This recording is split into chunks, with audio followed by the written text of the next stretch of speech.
Welcome to our YouTube channel ES Assam Paper. আজি অন্য এটা ভিডিও লাই তোমালোকৰ আগত উপস্থিত হৈছো যে আজি আলোচনা কৰিম তোমালোকৰ আগত ফাৰ্স্ট সেমিস্টাৰৰ যেটো তোমালোকৰ কমন কোৰ্স আছে BSc ভ্যালু এডেড কোৰ্সৰ ভিতৰত থকা যেটো তোমালোকৰ সাবজেক্ট পৰিবেশ অধ্যয়ন বা এনভায়ৰনমেন্টাল স্টাডিজ এই সাবজেক্টৰ কিছুমান ইম্পৰ্টেন্ট কোৱেশ্চন আলোচনা কৰিম আৰু এই সাবজেক্টত তোমালোকৰ 3টা ইউনিট দিয়া আছে তো 3টা ইউনিটৰ ভিতৰত তোমালোকৰ আজি ফাৰ্স্ট ইউনিটৰ বা ফাৰ্স্ট চ্যাপ্টাৰৰ কোৱেশ্চন আনসাৰ আজি ডিসকাস কৰিম তো তোমালোকে কোৱেশ্চন বিলাক ভালকৈ চাই লোৱা তো প্ৰথম ইউনিট হল যে পৰিবেশ অধ্যয়ন পৰিচয় প্ৰথম চ্যাপ্টাৰ তো এই পেজৰ পৰা তোমালোকৰ কিছুমান ইম্পৰ্টেন্ট কোৱেশ্চন আনসাৰ দেখুৱাম তো তোমালোকে কোৱেশ্চন বিলাক তোমালোকে আস্তানি লোৱা আৰু নহলে তোমালোকে বহিত লিখি লোৱা তো প্ৰথম কোৱেশ্চনটো হল যে প্ৰথম চ্যাপ্টাৰৰ EVS অৰ এনভায়ৰনমেন্টাল স্টাডিজৰ Question number 1 বায়ু পানী আৰু মাটিক লৈ গঢ়ি উঠা বাতাবৰণটো কি বলে তো এৰ আনসাৰ দিয়া আছে যে পৰিবেশ আৰু question number 2 যে পৰিবেশ বলিলে কি বুজা তো এৰ আনসাৰ দিয়া আছে যে সাধাৰণ অৰ্থত আমাৰ চাৰিওফালে থকা জীৱীয় আৰু অজীৱীয় উপাদানসমূহৰ সমষ্টিকে পৰিবেশ বলে আৰু question number 3 যে পৰিবেশৰ প্ৰধান উপাদানটো কি বায়ু এই কোৱেশ্চনটো 2023 ইন্টাৰনেল এছাইনমেন্টত আহিছিল তো তোমালোকৰ কাৰণে এই কোৱেশ্চনটো ইম্পৰ্টেন্ট হয় আৰু কোৱেশ্চন নম্বৰ 4 যে ওজন স্তৰত কুপ্ৰভাৱ পেলোৱা এবিধ প্ৰদূষণৰ নাম লিখা তো এৰ আনসাৰ দিয়া আছে যে ক্লৰ'ফ্ল'ৰ কাৰ্বন এই কোৱেশ্চনটো 2023 ইন্টাৰনেল এছাইনমেন্টত আহিছিল আৰু তোমালোকৰ কোৱেশ্চন নম্বৰ 5 যে বায়ুমণ্ডলৰ কোনটো স্তৰত উষ্ণতা আটাইতকৈ বেছি থাৰ্মোস্ফিয়াৰৰ বা তাপমণ্ডলত বায়ুমণ্ডলৰ আটাইতকৈ উষ্ণতা বেছি আৰু কোৱেশ্চন নম্বৰ 7 ইম্পৰ্টেন্ট যে উদ্ভিদৰ খাদ্য প্ৰস্তুত কৰাৰ করণ প্রণালীটো কি বলে তো এর আনসার দিয়েছে হালক সংশ্লেষণ আর কোয়েশ্চন নাম্বার 8 পানির মূল উৎস কি তো এর আনসার দিয়েছে সাগর বা মহাগর হল পানির মূল উৎস আর হল তোমালোকৰ ইম্পৰ্টেন্ট কোয়েশ্চন নাম্বাৰ 10 11 তো 10 তো হল যে মানৱ প্ৰজাতি কৰ পৰা সৃষ্টি হোৱা বুলি অনুমান কৰা হয় তো এৰ আনসাৰ দিয়েছে বান্দৰ জাতীয় বন মানুহৰ পৰা আৰু কোয়েশ্চন নাম্বাৰ 11 তো দিয়া আছে যে পৰিবেশৰ অজৈবিক উপাদানসমূহ কি কি তো পৰিবেশৰ অজৈবিক উপাদান হল বায়ু পানী আৰু মাটি তো এই পেজৰ পৰা এইকেইটা ইম্পৰ্টেন্ট আছিল আৰু আছে তো তোমালোকে হেকলৈ চাই থকা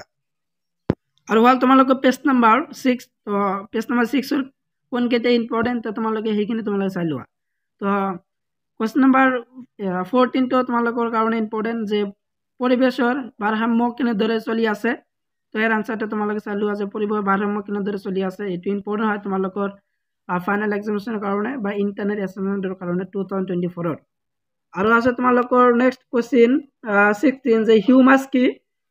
তো ইয়াৰ আনসাৰত দিয়া আছে যে ভূপৃষ্ঠৰ লগতে লাগি থকা মাটিৰ স্তৰটো হাৰুৱা এই মাটিত খেতি বাতি ভাল হয় এই মাটিক হিউমাস বা আলতীয়া মাটি বলে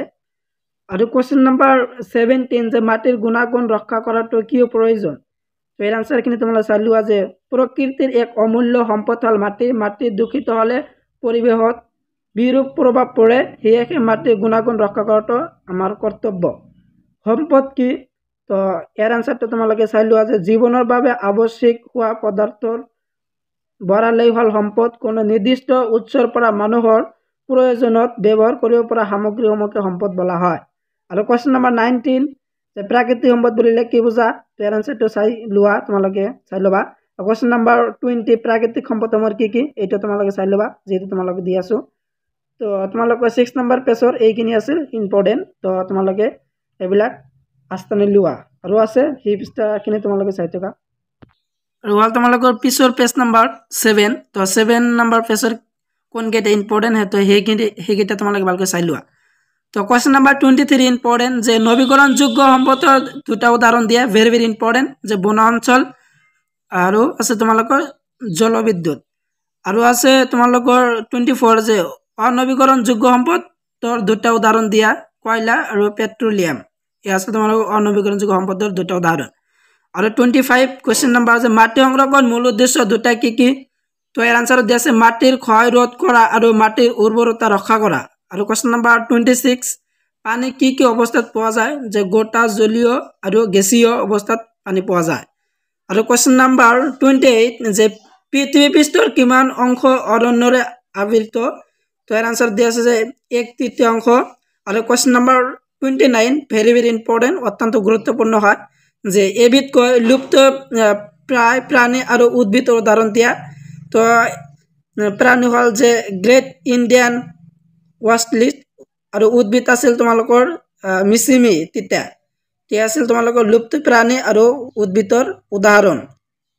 তো এইটো ইম্পৰ্টেণ্ট হয় আৰু কুৱেশ্যন নম্বৰ 31 যে বন্যজীৱ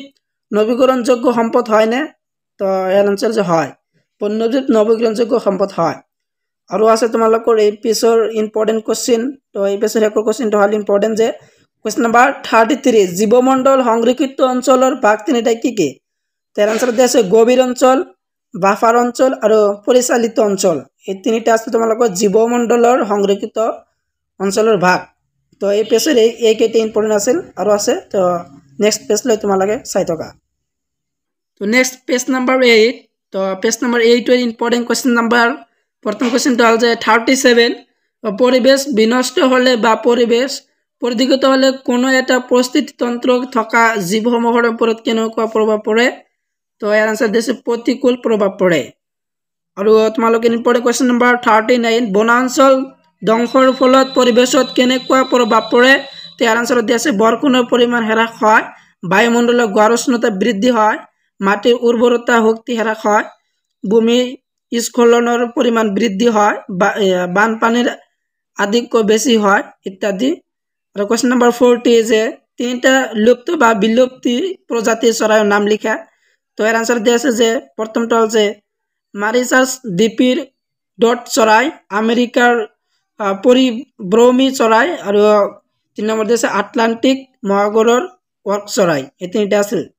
আৰু কোশ্চেন নম্বৰ 42 যে অসমৰ তিনিখন পক্ষী উদ্যানৰ নাম উল্লেখ কৰা ভেৰি ভেৰি ইম্পৰ্টেন্ট তো এৰ আনসাৰ দিয়েছে দীপৰ বিল পক্ষী উদ্যান বৰদৈ পাম বিলমুখ পক্ষী উদ্যান পানীৰ দিহিং পক্ষী উদ্যান এই তিনিটা আছিল অসমৰ তিনিখন পক্ষী উদ্যান আৰু হল কোশ্চেন নম্বৰ 43 ক্ষয় নোহোৱাকৈ প্ৰাকৃতিক উৎসৰ কিছুমান নাম লিখা বায়ু বালি আৰু হৰ বিকৰণ ক্ষয় নোহোৱাকৈ প্ৰাকৃতিক উৎসৰ আৰু কোশ্চেন নম্বৰ 44 শক্তি কি ইয়াৰ প্ৰয়োজন কি তো কৰ্ম কৰাৰ সক্ষমতাকে শক্তি বলা হয় কৰ্ম কৰিবলৈ শক্তিৰ প্ৰয়োজন হয় 45 কোশ্চেন নম্বৰ নিৰ্বনীকৰণ কি ভেৰি ইম্পৰ্টেন্ট যে বিভিন্ন কাৰণত বনানী ধ্বংস হোৱা প্ৰক্ৰিয়াটোক নিৰ্বনীকৰণ বলা হয় আৰু আছে তো তোমালোকে হেক লৈ চাই থকা আৰু আছে পেজ নম্বৰ 9 তো 9 এৰ ইম্পৰ্টেন্ট কোশ্চেন নম্বৰ হল যে 46 বিকল্প শক্তিৰ উৎসৰ কেইবিধ মানৰ নাম লিখা